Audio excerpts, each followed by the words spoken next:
Hola, ¿qué tal? Espero que estén muy bien. En este video, esta sesión, vamos a tocar un tema que resulta muy importante y por lo general no tratado con detenimiento en el caso de la poesía, como sería el caso de, digamos, las expresiones generales que ha tenido este género literario a lo largo de toda la historia de Occidente. Y en esta ocasión me gustaría conversar con ustedes sobre algo muy llamativo que sería la poesía tradicional, comúnmente conocida bajo ese título, o como a mí me gusta llamarlo personalmente, que es la poesía premoderna, y así va a ser la forma en la que me voy a referir a lo largo de esta sesión. Quisiera comenzar esta clase virtual, digámoslo de alguna manera, haciendo una pequeña aclaratoria sobre por qué utilizo la palabra premoderna en este fenómeno que vamos a estudiar ahorita. Mm, por favor, no vean que hay un carácter peyorativo en esta categoría. Más bien trato en la medida de lo posible de emplearla con la finalidad de ser más coherente con la contraparte que vamos a conocer posteriormente y que es muy popular incluso entre los lectores, que es el término de poesía moderna. Y de esta manera también, cuando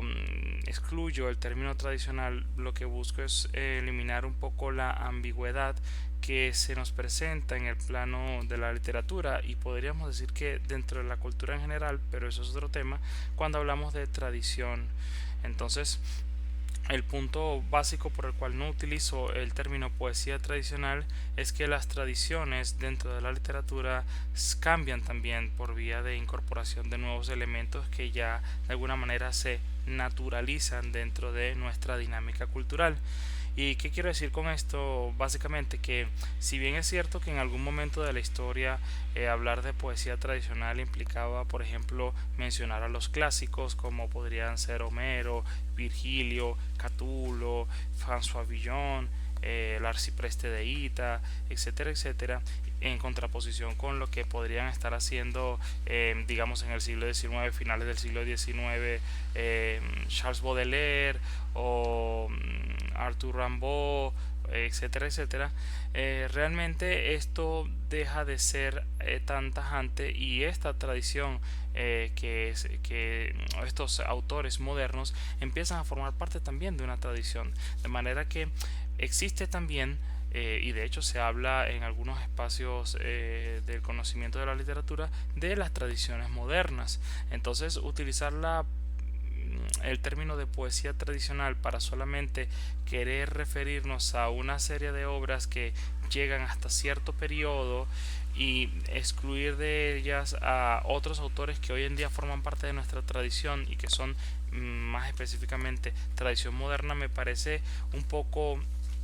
ambiguo y escurridizo a la hora de estudiarlo de manera, digamos,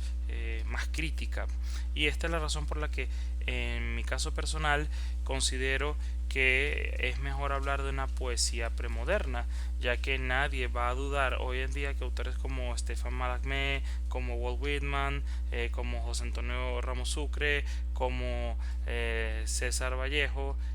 sean autores de nuestra tradición y autores ya tradicionales, es decir, de la tradición moderna. Entonces,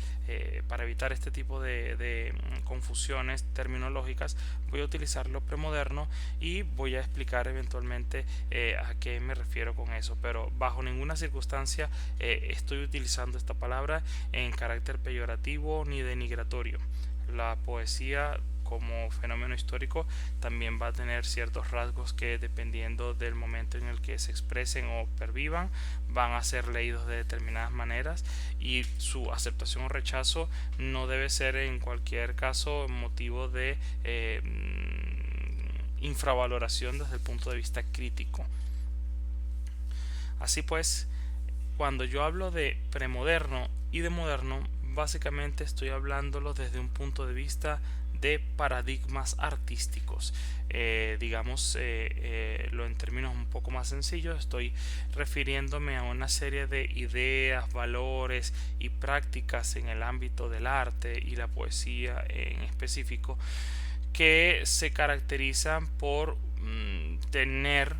una serie de sistemas. Es un pensamiento, son una serie de valores que están sistemáticamente estructurados y que, en vista de que están estructurados así, sobre todo desde el plano cultural, mental y espiritual de los hablantes y de los creadores, lo que genera es que se produzca de una determinada manera algo que se entiende como poesía. A mí me parece que esto es una forma mucho más rica de comprender el fenómeno, sin desmérito de las formas básicas con las que se ha estudiado usualmente, que es la historiografía literaria, esto que conocemos como las corrientes de la poesía: poesía clásica, poesía romántica, poesía barroca, poesía erótica, etcétera, etcétera. Considero que, si bien estos son importantes, cuando nosotros lo vemos desde el punto de vista de los paradigmas de la literatura,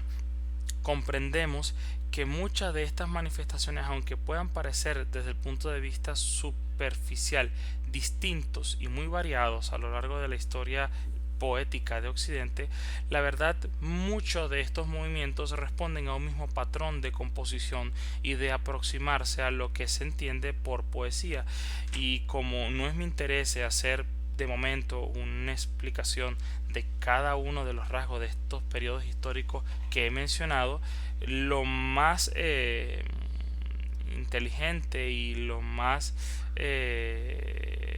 rico para comprender este fenómeno es comprender un poco, pues, qué hay desde el punto de vista de las mentalidades y de los patrones con los que se componen a lo largo y ancho de toda la literatura que hemos tenido en Occidente. Y por eso utilizo, vuelvo y repito, los términos premoderno y moderno como paradigmas artísticos. Ahora bien, ustedes se podrán estar preguntando qué debe tener esto para que exista como paradigma, ya que estamos hablando en una categoría un poco más abstracta y que quizá en el tiempo histórico abarque mucho más que los corrientes, que pueden ser a veces cuestiones de décadas. Pues bueno, lo primero que debemos tomar en cuenta cuando hablamos de paradigmas artísticos y cómo funcionan estas ideas de paradigmas artísticos es que, como dije anteriormente, primero hay una serie de ideas cerradas y excluyentes sobre, pues, lo que es el objeto estético, de manera que cuando hablamos del paradigma premoderno o la poesía premoderna, hay dentro de estos autores una serie de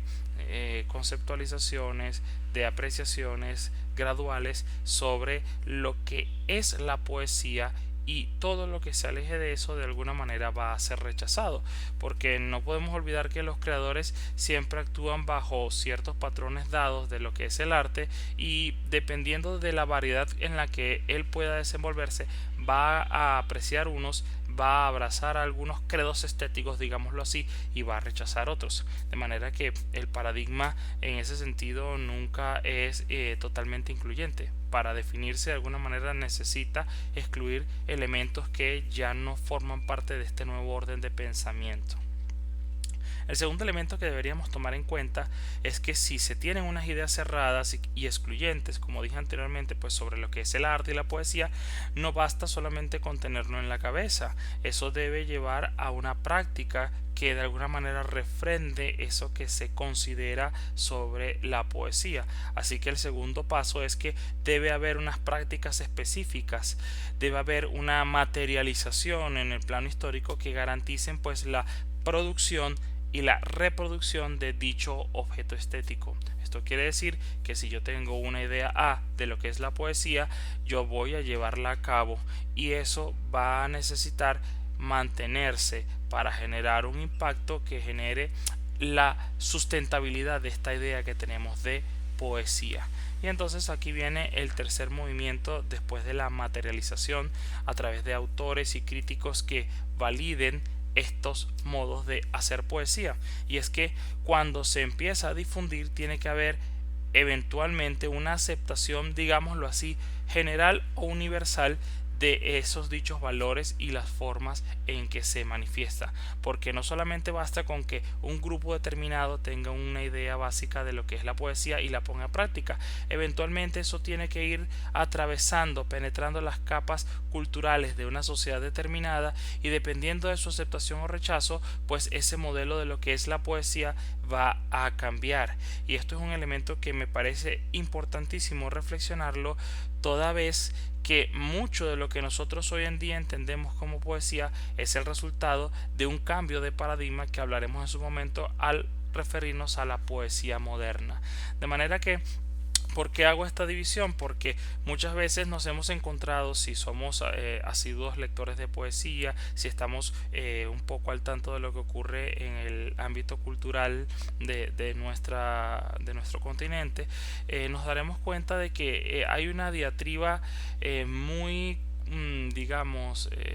ferviente. No es muy común, pero cuando la hay con mucha intensidad, sobre qué manifestaciones pueden considerarse poéticas y cuáles no. Y ustedes seguramente habrán escuchado cosas como: esto no es poesía porque no rima, o esto es poesía porque no rima. Este tipo de cuestiones que lo que generan es una suerte de desconcierto en los que se están acercando a la poesía, pues termina un poco por alejar al espectador, al lector, un poco del debate y también un poco de este género literario, porque va a rondar sobre ello un poco la idea de que esto no se puede conocer, esto es un poco difícil de aprender, yo no entiendo de poesía, yo no sirvo para esto, y nos alejamos para acercarnos a géneros aparentemente menos etéreos, menos sublimes y aparentemente más cercanos a mi entendimiento. Y esto es un elemento que debemos, en la medida de lo posible, dilucidar acá, para también quitarnos otro mito que suele tener bastante salud, buena salud en el ámbito cultural, y es la idea de que la poesía, al ser algo aparentemente sublime en su expresión y en su naturaleza, no puede ser conocido, no puede ser diseccionado. Estudiarla y tratar de comprenderla por medio de la razón es una especie de crimen, cuando no una empresa destinada a fracasar. Y esto no es cierto. Lo hemos dicho en videos anteriores, especialmente cuando hablamos sobre qué es la literatura, y es que al tratarse de un producto que es humano, y sobre todo de un humano que piensa, que utiliza la razón en aras de crear algo importante, hermoso, y que de alguna manera genere cierto impacto simbólico en la sociedad, estamos hablando de que es algo que puede también ser comprensible a través de la razón. Si un hombre lo hizo, y un hombre por medio de la razón y su preparación, de eso no queda duda, también a través de la preparación y de la dedicación se pueden conocer y aprender este género literario. De manera que, tomando en cuenta esto, vamos a hablar pues de este primer paradigma. Ahora, ¿cuándo comienza y hasta dónde podría llegar este paradigma premoderno del que estoy hablando? Pues digamos que en términos generales, si tuviésemos que colocar una fecha de inicio y una fecha de caducidad, ya veremos cómo esto de alguna manera es un asunto básicamente de orden metodológico y no tiene que ver con la verdad pura y dura de los fenómenos literarios que podamos percibir en nuestra cotidianidad. Digamos que en términos generales comienza desde los antiguos griegos y culminaría con un movimiento muy importante, sobre todo en Europa, también en América lo fue, pero digamos que con una resonancia menor, sobre todo por producción y calidad, en el siglo XIX con el movimiento neoclásico. Y obviamente esto va a ser así hasta que en algunos movimientos artísticos que hablaremos después, sobre todo en Alemania e Inglaterra, empiece a cambiarse un poco este paradigma. Bien, de manera que entre la antigua Grecia y más o menos en la Europa de mediados del siglo XIX, vamos a ver que este paradigma se mantiene con mucha fuerza de una u otra manera en los escritores. Insisto, indistintamente de que sean escritores de la antigüedad romana, de la Edad Media o de el exótico y muy bien visto Renacimiento, por todas estas obras maravillosas que seguramente hemos visto en algún momento, todos van a estar de alguna manera atravesados por esta forma de pensar el arte que menciono bajo el nombre de paradigma premoderno de la poesía. Ahora bien, vamos a hablar un poquito, sin embargo, de los inicios de lo que podríamos entender como la poesía. La poesía, al menos si lo estudiamos desde los orígenes del hombre, siempre estuvo ligada, como muchas de las manifestaciones artísticas, no es algo que atañe solamente a la poesía, pero en nuestro caso vamos a restringirlo. La poesía siempre estuvo ligada en sus orígenes a un espacio de lo mágico. No olvidemos que dentro de este periodo del hombre prehistórico, este hombre que todavía tiene un largo camino por recorrer para valorar y crear muchas cosas a nivel civilizatorio, la palabra es una forma de comunicarse y de establecer un contacto entre el mundo terrenal y el mundo mágico celestial, para el cual el hombre, digamos, primitivo, en el sentido de primero, sin sentido peyorativo, el hombre primitivo todavía no logra ver una diferencia entre esos dos espacios. De hecho, para el primer hombre que pobló este mundo y durante mucho tiempo, pues no había una diferencia muy clara entre este mundo y el mundo, digamos, divino. Más bien eran un espacio en donde los dos coexistían y había formas de invocarlo, evocarlo, apelarlo, dependiendo de sus necesidades. En ese sentido, el poeta, el hombre que maneja la palabra, y una palabra que además se va a diferenciar siempre por su forma de enunciarse en contraposición a las formas básicas utilitarias del mismo, el poeta siempre va a tener en este periodo una mirada como de mago. Pensemos, por ejemplo, en ciertas manifestaciones de las tribus aborígenes, quizá en el caso de Venezuela, pensemos en la poesía indígena, el Tarén de los Piaroa, donde si bien encontramos formalmente ciertos recursos que nos recuerdan al arte poético más tradicional, también tenemos que tomar en cuenta que la palabra poética de estos indígenas, por decirlo de alguna manera, esta palabra poética se va a caracterizar por tener un carácter utilitario. Se utiliza con una finalidad práctica dentro de su sociedad, bien sea curar a alguien, bien sea invocar la benevolencia de un dios o aplacarlos para tener mejores cosechas. Todo esto nos habla de cómo esta palabra, que tiene muchos rasgos y una conexión un tanto poética con el mundo, también de alguna manera busca transformar ese mundo, busca dominar las grandes fuerzas que están en el mundo a su favor. Entonces aquí hay una relación interesante entre la palabra poética y pues el efecto mágico que tenga en el mundo donde vivimos. Podríamos pensar también en otros casos como los salmos de David o el cantar de los cantares que están en la Biblia y que, aunque tienen toda una estructura propia de la ejecución poética como arte,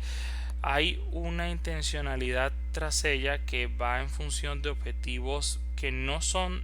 totalmente artísticos, sino va en función de, insisto, ofrendar algo a Dios, homenajear a Dios, aplacar la ira de Dios,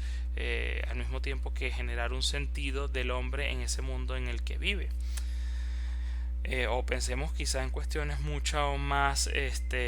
mundanas, pero que siguen formando parte de la cultura popular de mucha gente, sobre todo de América Latina. Quizás piensen en los casos donde hay personas que sufren esta enfermedad llamada la culebrilla y que muchos atestiguan que la única forma de sanar esta enfermedad, que pareciera tener un origen digamos, metafísico o mágico, es también apelando a una palabra que tiene un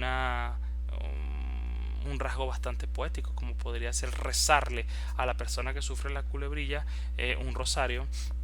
para poder a través de ese rezo que tiene figuras metafóricas, que tiene cierta retórica en la expresión, que tiene una modalidad muy específica de pronunciar las palabras.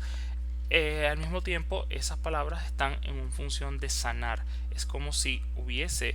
dentro de esas palabras que tienen una naturaleza religiosa, al mismo tiempo un poder mágico de curar. Entonces, vamos a ver que dentro de los orígenes de la poesía formalmente estudiada, también está ligada al espacio de lo mágico en nuestra historia como civilización. Obviamente esto va a ir cambiando con el tiempo y va a tener un desarrollo posterior que básicamente podemos definirlo a través de una palabra, que es la secularización. Cuando estamos hablando de la secularización nos estamos refiriendo a que poco a poco vamos a ver cómo esta palabra poética, este género poético, va a ir abandonando el espacio mágico del religioso, aunque en un momento dado va a estar ligado a los espacios que son seculares, es decir, no religiosos, como podrían ser el espacio de la moral. Ciertamente hay una moral religiosa, pero también hay una moral secular que muchas veces está sobre todo anclada bajo el poder de las leyes, bajo el poder, digamos, del intelecto, bajo el poder de la filosofía e incluso también el de la ciencia. Y obviamente esto nos va a llevar a que pase de un espacio religioso, clerical, sacerdotal, etcétera, etcétera, a pasar a un poder secular.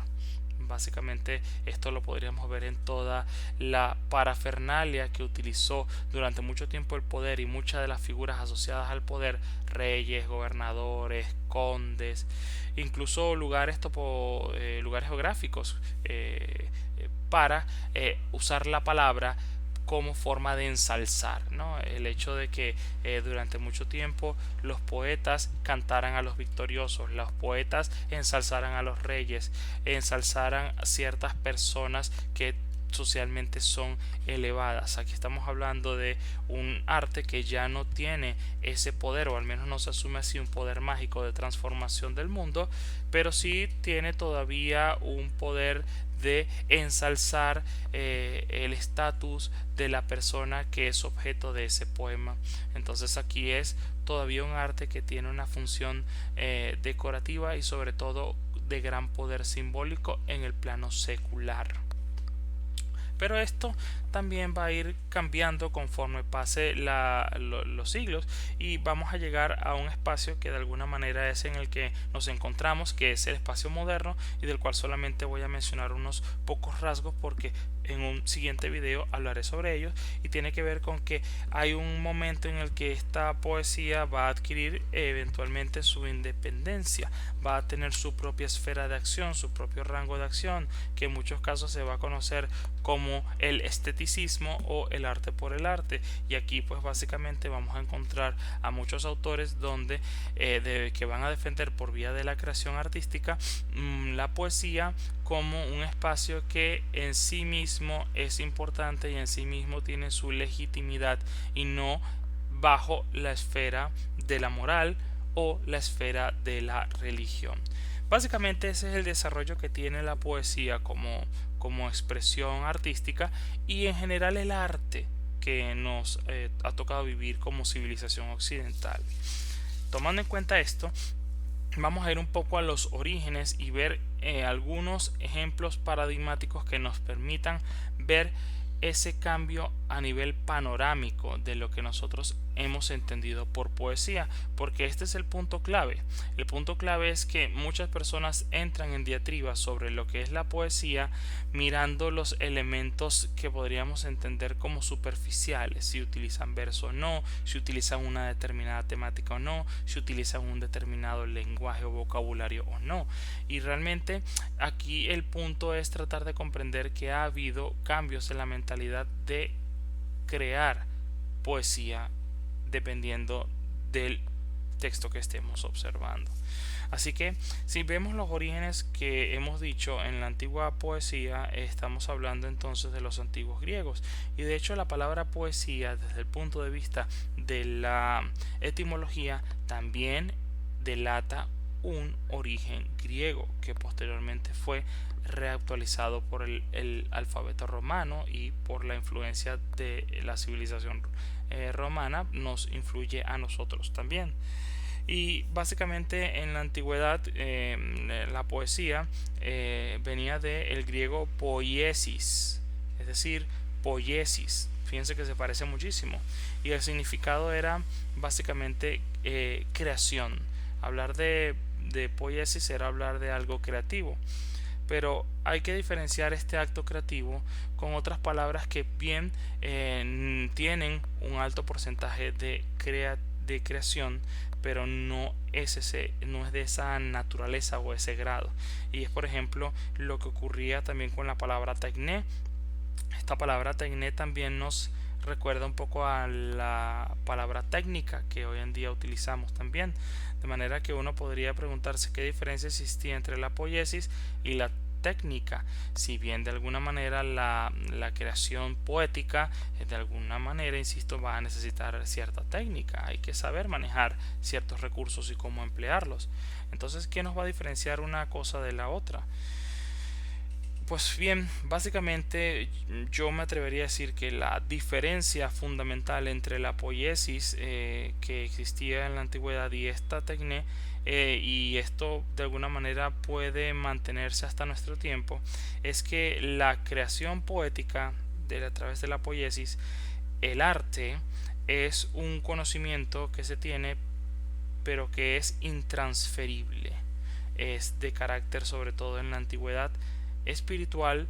divino e inmaterial. Si lo vemos desde el punto de vista histórico, incluso había un responsable, en este caso una responsable de semejante obra, que era la musa.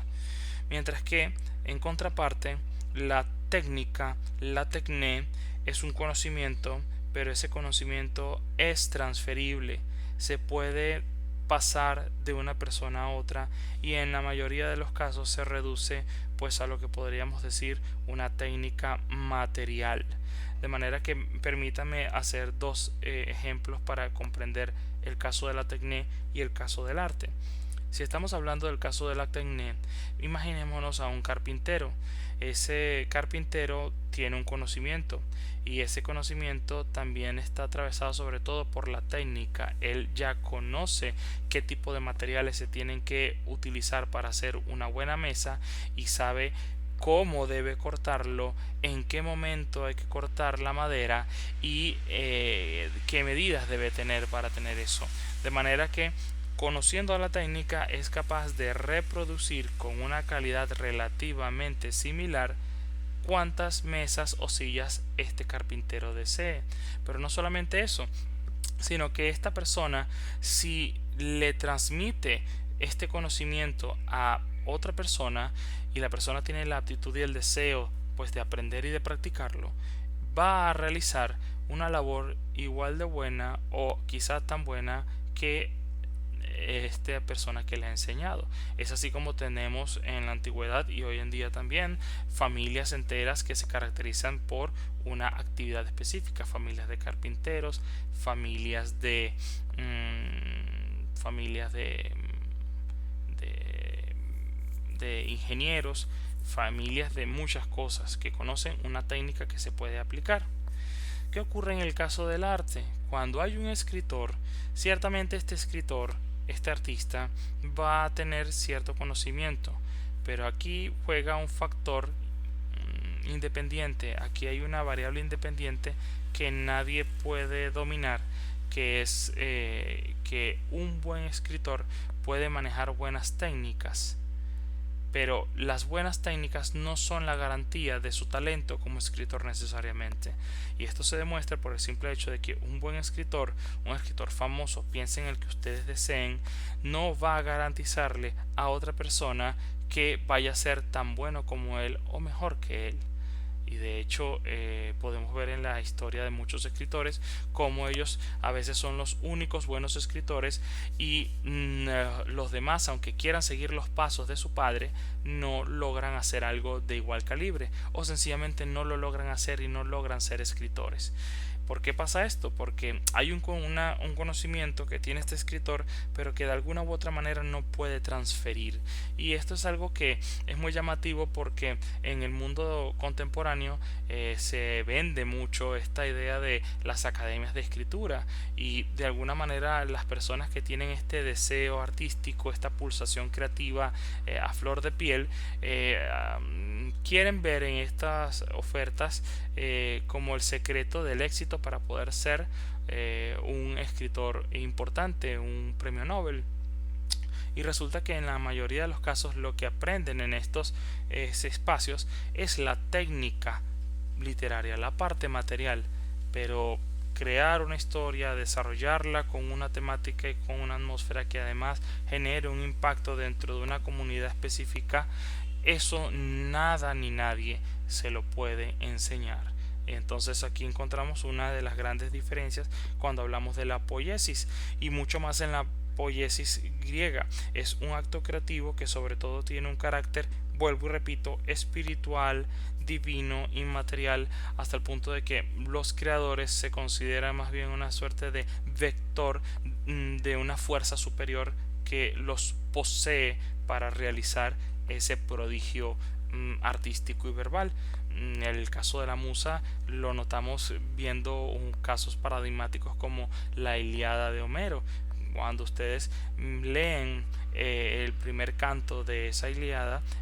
notarán que dice: canta, oh diosa, la cólera del pelida Aquiles, de manera que el bate, el aedo, el que se encarga de cantar la gesta, no se considera a sí mismo creador, sino sencillamente un puente para transmitir algo que de otra manera el espíritu creador, la musa, no podría ser. Y esta relación de la creación poética con algo divino y con un cierto rapto de locura, porque implicaría cierta toma de posesión de ese cuerpo por parte de la musa, pues es algo que de una u otra manera va a pervivir en el tiempo con otros términos como el genio creador, o en el caso del Renacimiento, o el caso de la inspiración, en el caso del romanticismo del siglo XIX. De manera que cuando esto ocurre en los antiguos griegos, obviamente no estamos hablando de un género literario como hoy en día decimos que existe la poesía, existe la narrativa, existe el drama, y dependiendo de quién se lo pregunten, existe el ensayo. Estamos hablando de una forma en la que se expresa este discurso, y ustedes notarán viendo la historiografía de este periodo que existían tres grandes géneros y todos comenzaban por la poesía, y era la poesía épica, lo que para algunos estudiosos es como el origen y evolución natural de la novela, la poesía dramática, que es lo que hoy en día nos generaría el drama o el teatro, y la poesía lírica, que daría a través de una evolución aparente de los géneros literarios en nuestra poesía a secas, también conocida dependiendo del caso como la lírica. Ahora bien, ¿por qué se hablaba de esto así? ¿Y qué quería hablar los griegos cuando hablaban de lo lírico? Lo lírico, y esto de alguna manera ya lo reflexionaba también Aristóteles en su Poética, consideraba que eran aquellos versos que se cantaban a través de un objeto musical, un instrumento que se conocía de esa manera, como la lira. Es como una especie de, imagínense, un símbolo omega pero con cuerdas. Eso sería más o menos una lira, algo muy parecido a una arpa pequeña, para ponerles en contexto. De manera que estos versos, más que leerse, más que recitarse, prácticamente era un acto musical, música y letra, con lo cual pues ya nos pone en contexto cuán diferente era la idea de la poesía en este tiempo a lo que podemos tener hoy en día. Obviamente, el uso y la expresión de estos poemas se caracterizan por tener a nivel de enunciado una primera persona, lo que podríamos llamar un hablante lírico, y que no debe confundirse bajo ninguna circunstancia con el autor mismo. Aquí aprovecho para hacer un comentario muy importante a nivel de conocimiento de la poesía y del estudio, y es que hay una tendencia por parte de los lectores comunes a identificar al poema con el poeta y el enunciado poético pues con la vida de ese autor. Y esto es algo que desde el punto de vista del conocimiento crítico de la literatura no debemos caer. Que un autor escriba un texto poético no quiere decir bajo ninguna circunstancia que sea él, que lo que le pasó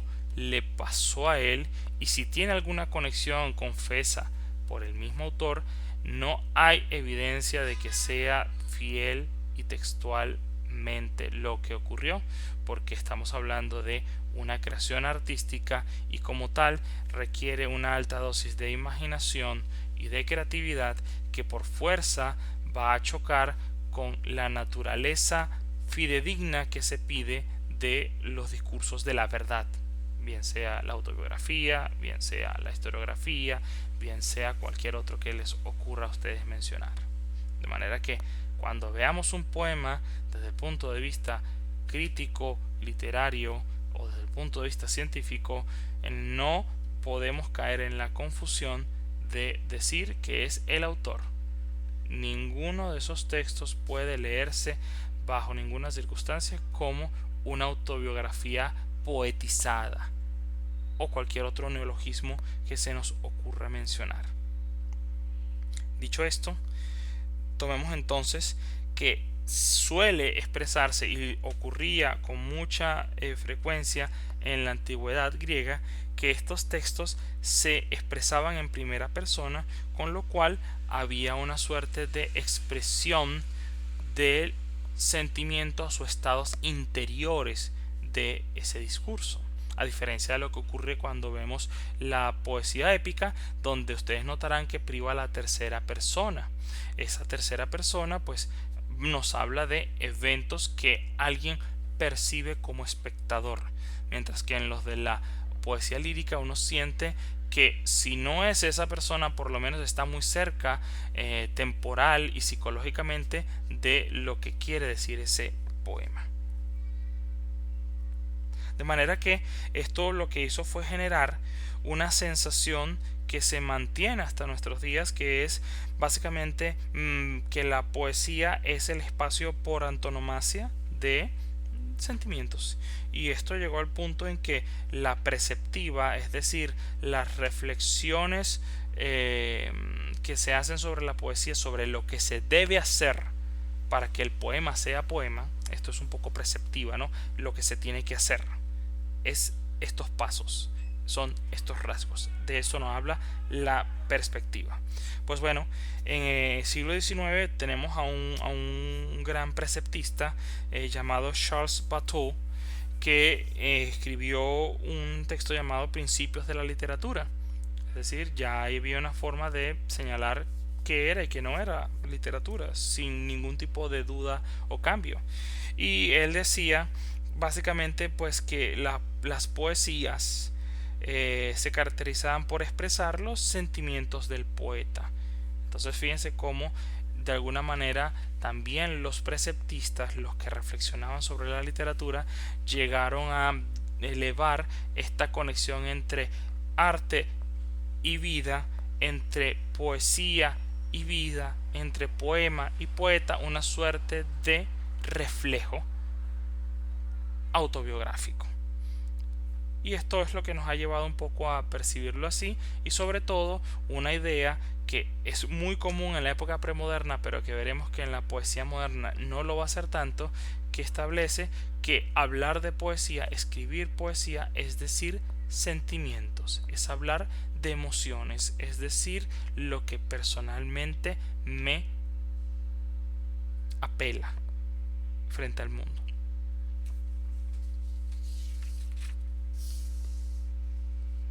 Así pues, notaremos que hay una serie de elementos que son constitutivos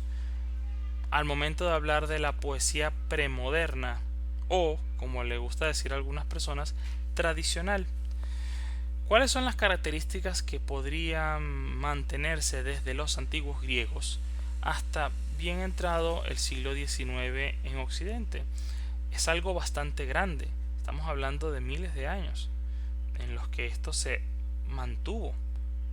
¿Qué va a mantener esto? ¿Qué puede tener esto como elemento destacado? Yo voy a hablar los que me parecen fundamentales y que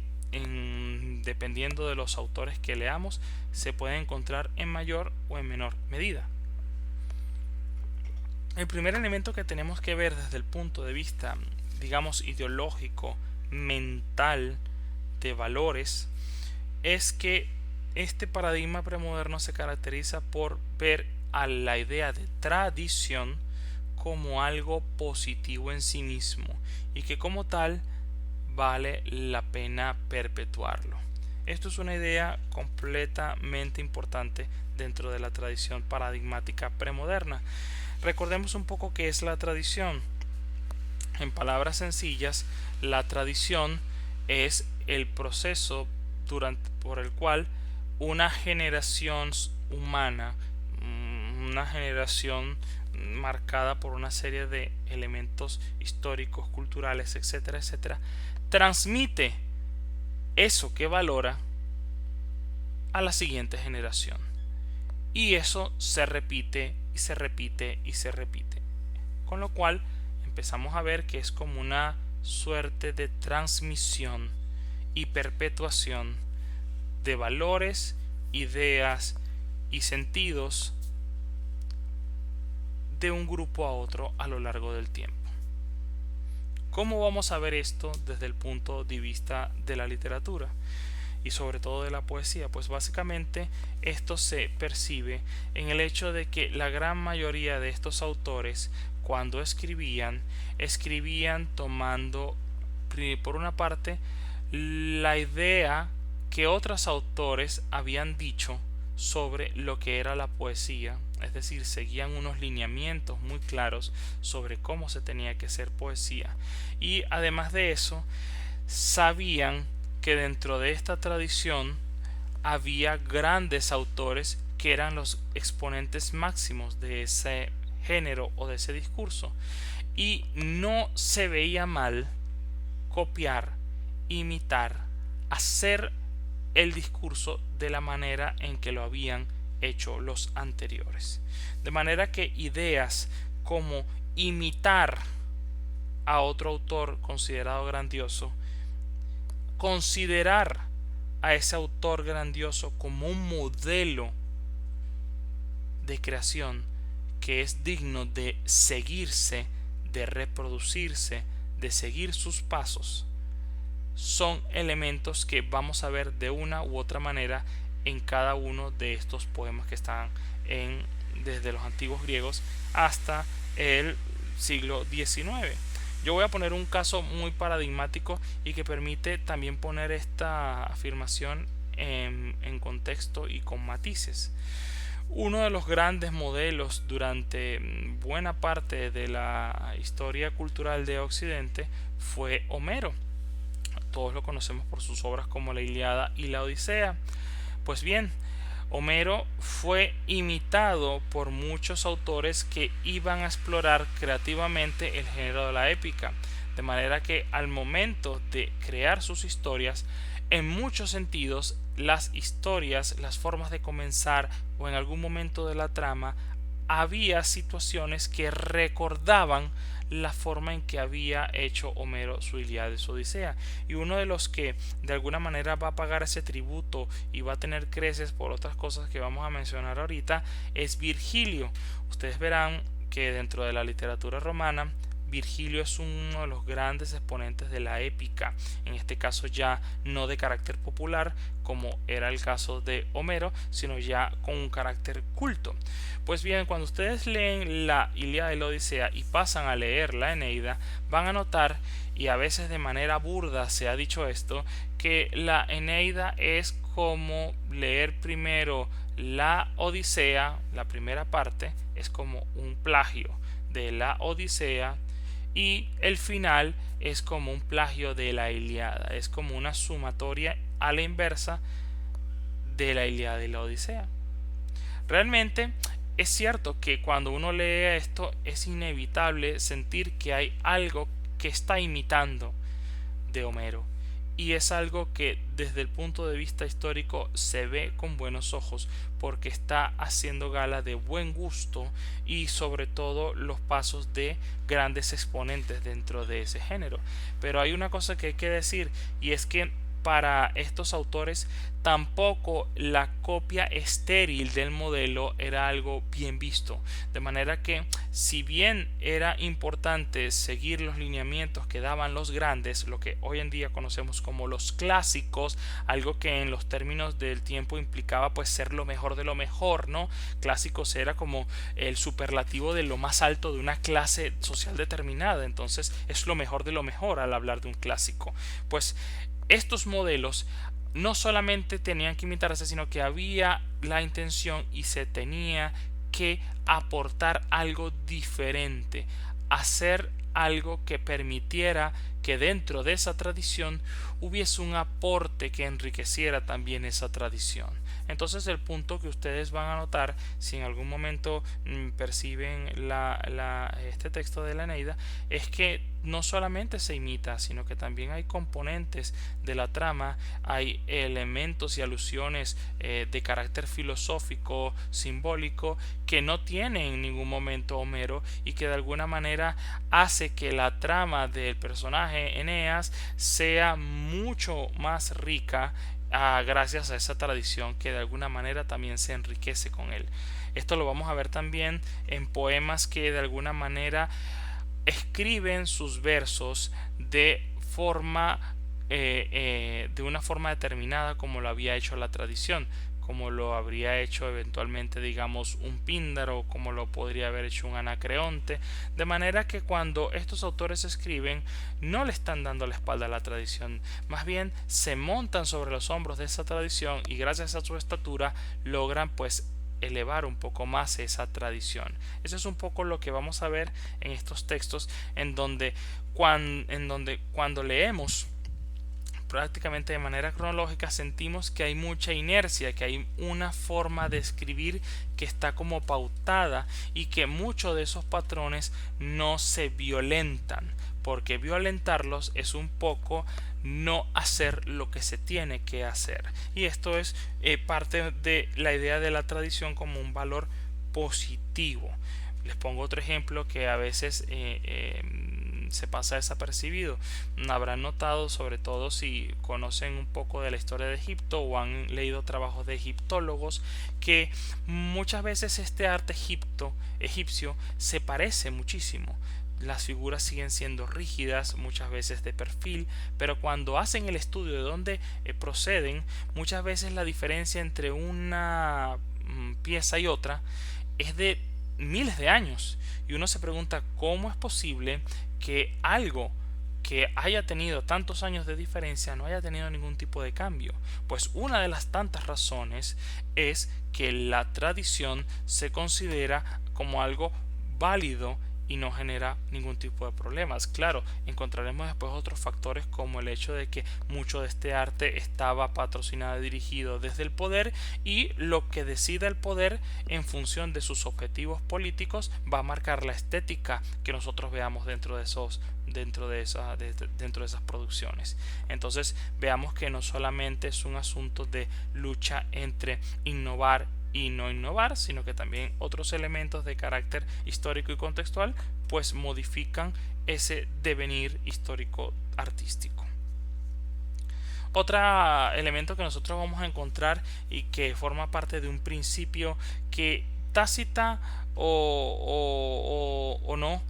tácitamente o no, vamos a ver en estos autores, y es que se sigue una suerte del principio del decoro. En este arte de la época premoderna, como ya existe una idea fija, hay una especie de codificación, una jerarquía de las artes. No todas las artes tienen el mismo valor, no todas las artes las hace todo el mundo, no todas las artes dan el mismo estatus en el caso de que la practiques. Hay también una suerte de decoro. Y cuando hablo de decoro, básicamente me refiero a ese principio conocido muchísimo en la antigüedad, que establecía que ciertos temas no podían ser tocados con ciertas formas literarias, y que ciertos temas necesitaban ciertas palabras, etcétera, etcétera. De manera que, por ejemplo, si vamos al arte, pensemos en el arte que se escribía, que se pintaba, pensemos en la pintura, el arte que se hacía en el siglo XVIII-XIX, ustedes notarán que, por ejemplo, muchos de los cuadros que tienen temas serios son cuadros grandes, mientras que otros cuadros que podrían ser no tan serios o francamente chocantes, que podrían ser naturalezas muertas, que podrían ser temas circenses, pinturas de animales, etcétera, muchas veces suelen ser en formatos pequeños. Y esto ocurre porque, por una parte, el gran formato, que sería el gran lienzo, necesita un tema que lo dignifique. Y esto, por ejemplo, lo veríamos en el plano del arte con obras como El Picapedrero, de un autor famoso llamado de apellido Courbet, que es el padre del realismo para algunos en Occidente, que toma la figura de un personaje común, vulgar y silvestre, para hacerlo en gran formato. Esto, aunque parezca hoy en día algo tonto y trivial, en su momento fue una gran transgresión, porque violaba, entre otras cosas, los principios de las jerarquías de las artes y del decoro. En este caso también lo vamos a ver cómo en los poemas, cuando tienen grandes temas, en muchas ocasiones utilizan un verso mucho más largo, que dentro de ciertas tradiciones se considera propio de las clases cultas y propio además de los discursos cultos en la literatura. De manera que un tema que toque la guerra, que sería un gran tema, va a tocar al mismo tiempo grandes personajes que están dentro de la guerra y acciones que dentro de la guerra pues se ensalcen como maravillosas y grandiosas. No vamos a ver, por ejemplo, el lado oscuro, el lado desagradable de la guerra, que en efecto existió. Vamos a ver más bien el lado heroico de la guerra, y eso tiene una serie de versos que son mucho más grandes. De esto es lo que va a ver, por ejemplo, que en la literatura, por tendencia, y esto es un rasgo general, por favor no lo veamos como una regla infalible, los grandes temas siempre se caracterizaban por tener versos mucho más largos, en decasílabos, eneasílabos, alejandrinos, dependiendo de la temática, mientras que los versos que eran octosílabos para abajo siempre estaban dentro de una tradición popular y muchas veces iletrada, con temáticas que eran propios de ese tiempo y que le daban una jerarquía obviamente inferior. Temas con el juego, temas con los chistes, temas populares que se repiten con el amor, etcétera, etcétera. El segundo elemento que ya podríamos ver desde el punto de vista de la práctica, desde el punto de vista de la acción, sería que, si bien hay una tradición bien vista, al momento de escribir se empleaba la retórica como una forma de creación válida, y en muchos casos como la única creación valiosa. Esto tiene que ver un poco entre el debate propio del momento entre la escritura, el lenguaje escrito y el lenguaje oral. Obviamente todo lo que implica oralidad está jerárquicamente más abajo, pero todo lo que implique escribir va a ser algo mucho mejor. ¿Y a qué me refiero entonces con cómo se emplea la retórica? Recordemos que la retórica implica, entre otras cosas, saber unas reglas del lenguaje, del discurso, para poder digamos cumplir nuestros objetivos, y usualmente la retórica se ha utilizado para convencer. En el caso de la literatura tiene que conocerse la retórica, porque además se concibe que ciertos elementos formales son propios de la poesía, y si se transgreden no hay poesía. ¿Cuál es ese gran elemento? El primer elemento es el verso. el primer elemento básico con el cual se va a comprender la poesía, buena o mala, que transfiera imaginación o no, incluso en los espacios en donde uno no sepa si esto es arte o no, que le llegó a pasar en algún momento a Aristóteles cuando reflexionaba en la poética sobre ciertos autores que, aunque la gente y la tradición los consideraba poetas, él los consideraba más bien filósofos, porque lo que hacían era literalmente filosofar en verso. Entonces el verso es el elemento clave con el cual se construye en el papel o en cualquier otro formato donde se imprimiera pues el arte poético. Así que, ¿qué implicaba escribir poesía durante este periodo premoderno? Primero que nada, el verso. Sin verso no existe idea, ni siquiera el inicio para hablar de poesía. Esto era muy claro para los antiguos. El verso es el espacio de la imaginación y la prosa es el espacio de la verdad. Puede sonar hoy en nuestros tiempos demasiado esquemático, demasiado burdo, muy simplón, pero en estos espacios donde además estamos hablando de un arte que muchas veces es de élites y que no hay transmisión tan sencilla de generaciones en generaciones, por lo menos de un país a otro, esto es así y esto se respeta. Entonces, ¿qué pasaba con el verso? Que no solamente era escribir en verso, sino escribir en versos medidos. Y esto ya nos empieza a dar una gama de reglas para construir el arte poético. De manera que si usted va a escribir un poema determinado, el género muchas veces lo delimita el tipo de verso que voy a utilizar. Así, por ejemplo, si la gente iba a construir un romance, hablo de la tradición de habla hispana, hablar o escribir un romance implicaba utilizar octosílabos y con un lenguaje por lo general muy oral, básico y entretenido. Mientras que si se iba a construir un texto de carácter épico, ya no se podían utilizar octosílabos. Eso implicaba romper las reglas y un poco el decoro de la creación artística, sino que tenía que utilizarse la octava real, que es algo que vino por influencia italiana y que se mantuvo por tradición durante muchísimo tiempo. Entonces, la octava real es una forma de medir los versos que solamente tiene validez en temas de carácter heroico, mientras que el octosílabo tiene la particularidad de tocar temas mucho más libremente y darse licencias que no se pueden dar en el caso de la octava real. Entonces,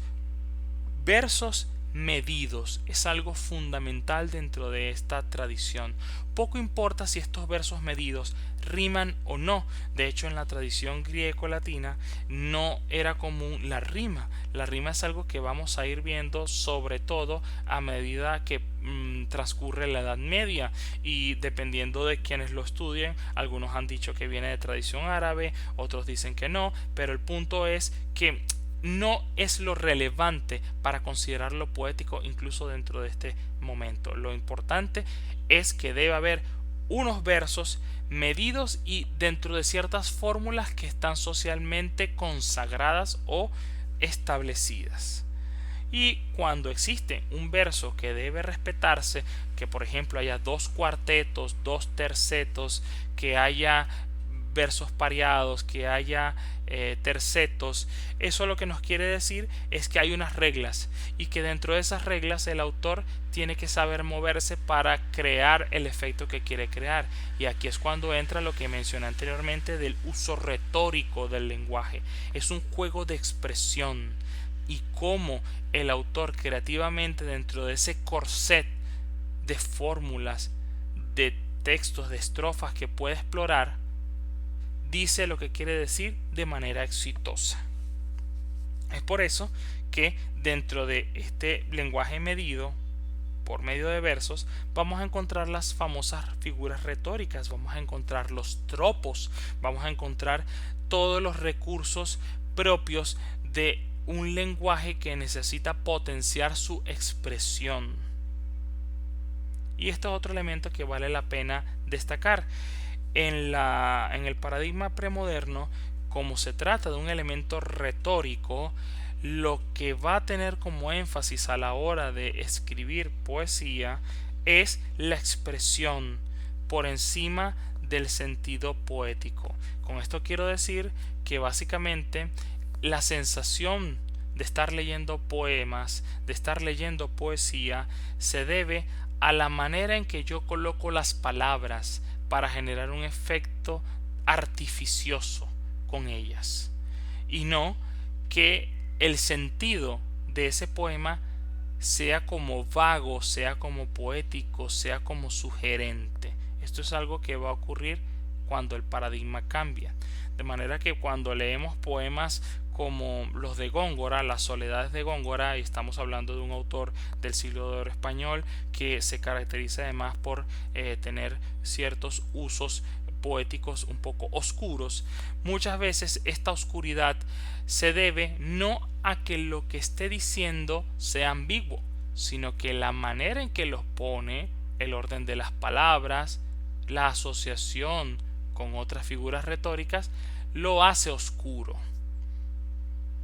Es decir, que si nosotros como lectores le prestamos atención y dedicación y le dedicamos a traducir el sentido de esas palabras, vamos a comprender lo que quiere decir. Porque en este modelo, lo poético, muchas veces la sensación de lo poético está en lo formal. Ciertamente lo temático importa, como hemos dicho, pero es un hecho de trabajo retórico, es un hecho de trabajo con la palabra, de saber usar el lenguaje para dar una sensación de distanciamiento con la lengua. La lengua de la poesía en muchos de estos casos no es la lengua del común, no se escribe como se habla, no se piensa literariamente como se piensa en el plano, digamos, cotidiano. Y esto lo que nos hace es que cuando leemos los versos, cuando leemos el poema, el mensaje que está allí, el sentido, es unívoco, es decir, hay un sentido. Y ese sentido todos los lectores los podemos captar, siempre y cuando sepamos manejar, leer e interpretar el juego retórico que hay detrás. Si usted, por ejemplo, está leyendo un poema de corte neoclásico que en muchas ocasiones se caracteriza por tener hipérbatos, por tener una alteración de la sintaxis, por hacer referencias mitológicas, por tener un lenguaje pleno de arcaísmos, si usted domina todo ese lenguaje, si usted sabe colocar en la sintaxis que va eso, usted puede comprender qué es lo que está diciendo el poema. De manera que el problema cuando nosotros leemos la gran mayoría de estos textos de la tradición premoderna no es que no tiene un sentido claro, es que el sentido ha sido embellecido, retorizado, deformado por un lenguaje que busca elevarse por encima de su finalidad utilitaria. Y esto es lo que hace que nos sintamos ante un poema, ante algo que, como decían eventualmente teóricos importantes en el siglo XX como el formalismo ruso, algo que nos aliena, que estamos ante algo que es raro, y ante esa sensación de rareza percibimos el tono literario. Y finalmente un elemento que vale la pena destacar también, y es que dentro de esta mentalidad que vamos a encontrar durante muchísimo tiempo, el poema es igual a la poesía. Esto es algo que puede sonar un poco confuso, pero que cuando veamos el segundo video y conozcamos qué ocurre con la poesía moderna, esto no va a ser así. Con lo cual, pues básicamente, si estamos hablando de poesía en este periodo premoderno, la poesía solamente se puede percibir y es, digamos, absorbible, experimentable a través del poema. Entonces es como si existiese, permítame por favor la analogía, una suerte de comunión entre alma y cuerpo. El poema sería el cuerpo donde están las palabras en ese papel o en ese libro, y cuando nosotros leemos lo que dicen esas palabras en ese papel, percibimos el alma, y ese alma sería la poesía. De manera que para la mentalidad de estos autores en el paradigma premoderno, básicamente el poema y la poesía son lo mismo. Si no hay poema, y ya sabemos que el poema entre otras cosas implica usar versos medidos, no podemos hablar de poesía. De manera que hablar de poesía en un discurso oratorio, hablar de poesía en un plato gastronómico, hablar de poesía en ciertos gestos que tomemos ante la vida, es impensable dentro de estos modos de comprender la literatura. Y bien, esto es todo lo que quería comentarles. Si alguno de ustedes tiene alguna duda, por favor escríbanla y con gusto los atiendo. Y no me queda más que agradecerles a ustedes por estar presentes en el video. Nos seguimos viendo en los próximos que vengan en los días siguientes.